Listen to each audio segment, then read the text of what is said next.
Hey guys, welcome back to Disney Coffee and Book Talk. That is Bear, who just ran that way. I'm your host, Alex. There's Bear. There he goes. We're going to be talking about Chapter 7, which is the Sorting Hat in Harry Potter and the Sorcerer's Stone. This is my annotation. So if you haven't been following, I'm doing this chapter by chapter to prove that you can't separate the art from the artist. Look, I get it. People are like, don't give her stuff. I get it. This is for those that don't think this way, okay? I also fully believe that while there are problematic books like Harry Potter, and I'm pointing this out, they should not be banned. We can study them. We can annotate them. And this is for, well, one, we can educate our children on it, right? We can educate these levels of racism, classism, and how bad they're described. And we can do a comparison. I got my cat Cheesecake, Cece, behind me fighting with the dog right now. Hey, there, leave her alone. She's my Maine Coon. She's my demon cat. Anyway, we can compare it to other books that do a better job with these same themes and how it relates with a non-problematic author, right? So I'm gonna make that clear. As for us authors reading these works and studying how not to do terribly on it, I think that's also a good thing. Like, you study the problematic books, you study the unproblematic books, take your notes, how can you do better, stuff like that. Okay, that being said, I want to start off with the good that J.K. Rowling did. I think she does really well with her foreshadowing. There are some notes in here that I want to talk about for the foreshadowing, both in this book and future books, okay, in this chapter, and she does this throughout. One was, sorry guys, I'm like trying to think. One was when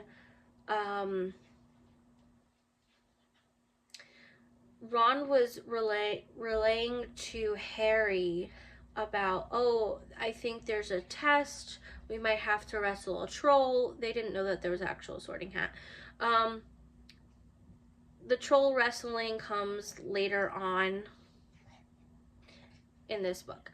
Then at the end of the chapter, I know we're kind of skipping forward, then at the end of the chapter, there is, Harry has a dream, and in that particular dream, it talks about Quirrell's turban. Harry's wearing the turban's talking to him, it's like getting tighter around his head, and then he sees Draco's face, who's laughing, and then it turns into Snape, and then the green light. Again, foreshadowing not just for this book, but also for future books. I think that's really well done. I also want to note that her descriptors, when it comes to the ghosts, although I think the ghost could be a little bit more described, I think it was decent enough that like you understood what they kind of looked like, but also of the Great Hall, right, with the magic system that Hermione says, like, it's enchanted, with the sky, and you have the floating candles, and you have the 4 tables and the head table. Like, I think it was really, really well described, as well as the food. Kind of made me hungry, I'll be honest. So,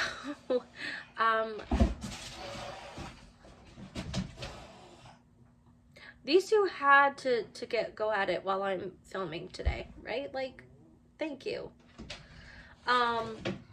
Hey. Anywho.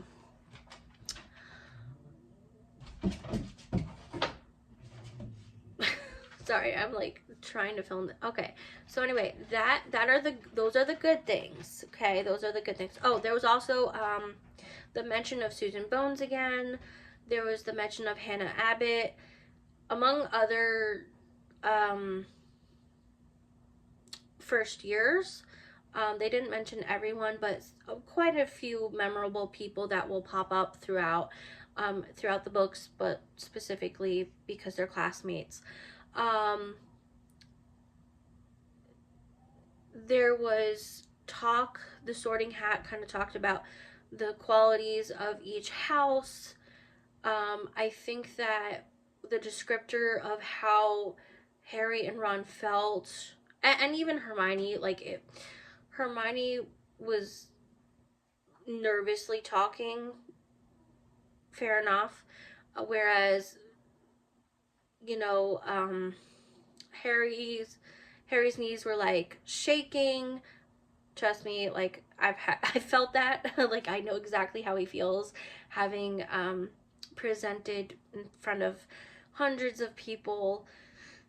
I get that nervousness. I've been there, done that. Trust me, I understand the knee shaking. And then with Ron looking kind of green and queasy. So I think that descriptor was really well done, and like, okay, like nervousness can look different ways. The other thing I want to note was this is kind of what I have a problem with more so. Like, I get because of where the book is going to go, but danger surrounding a school, like children. First of all, enchanted forest with creatures. We don't really hear much about these creatures until later. But there's unicorns, centaurs, and other beasts. Like, yeah, there's going to be a whole lot that I have to say when we get to those chapters.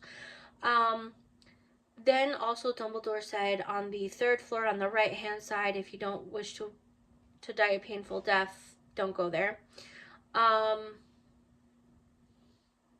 Why is there danger in the school? Now we know, well, I should say, if you've read the books and watched the movies, you know that there have been other children that there are going to be and have been children that have died in the school. That is something that we should avoid as much as humanly possible. I get there's freak accidents, but yeah. So I understand that this system is set in the United Kingdom, and I want to make a note that like here in America and Canada, and I'm sure there's other places, wherever you guys are from, like please let me know. We have schools that are like boarding schools, right? Residential schools, I'm going to talk about specifically, where children were murdered. They were killed. They were stripped of their culture. There's been horrible things. Like, this is not new. If you've read The Nickel Boys or heard of The Nickel Boys, it's a fantastic book by Colson Whitehead.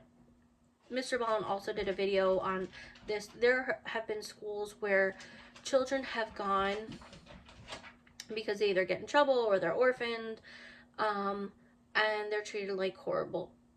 A lot of them die. They get tortured. We should not be encouraging that, period. Now, like I said, I know that this is a fantasy book, fantasy, series. Why do you want to put children in danger is beyond me in a school setting specifically. As a parent, I don't understand. As an educator, I don't understand. I don't.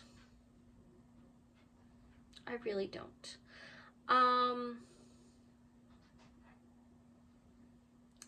Yeah. That's what I have to say on that. Now, my last, you're fine. My last 2 points, and this kind of is combined. So, when I said that names were mentioned, Dean Thomas was specifically named by race, right? Black boy. And I want to mention that the B in black was undercase. Okay, it should be capitalized. Now, I know for some of you guys that might be like, but it was written in the 90s and stuff like that. We can do better. Capitalize the B in black, okay? It's out of respect. Also, it's forced diversity. Why are only two characters named by race when nobody else is? Yeah, it's not like we're following them. It's not like they're main characters. It's not even like we're talking about their treatment per se in how racism or classism or both, right, works. It just feels forced. Okay. That being said, I also want to mention that at the table specifically, and we did kind of talk about this in a different chapter, they were talking about, who was Muggle born, who was, mix. I can't remember his name. One of them was like, I'm half and half. My mother's a wizard or a witch, and my father is a Muggle, and when he found out, he freaked out, blah, blah, blah. And then we have, our long-standing wizard families like the Weasleys. Now, there is levels of classism in there. Hey. Right, we kind of talked about that with the Malfoys when it came to the Malfoys versus the Weasleys. The Malfoys being another long-standing wizard family. And how they feel like they're better than everyone else, right? Because they don't want to do anything with the Muggles.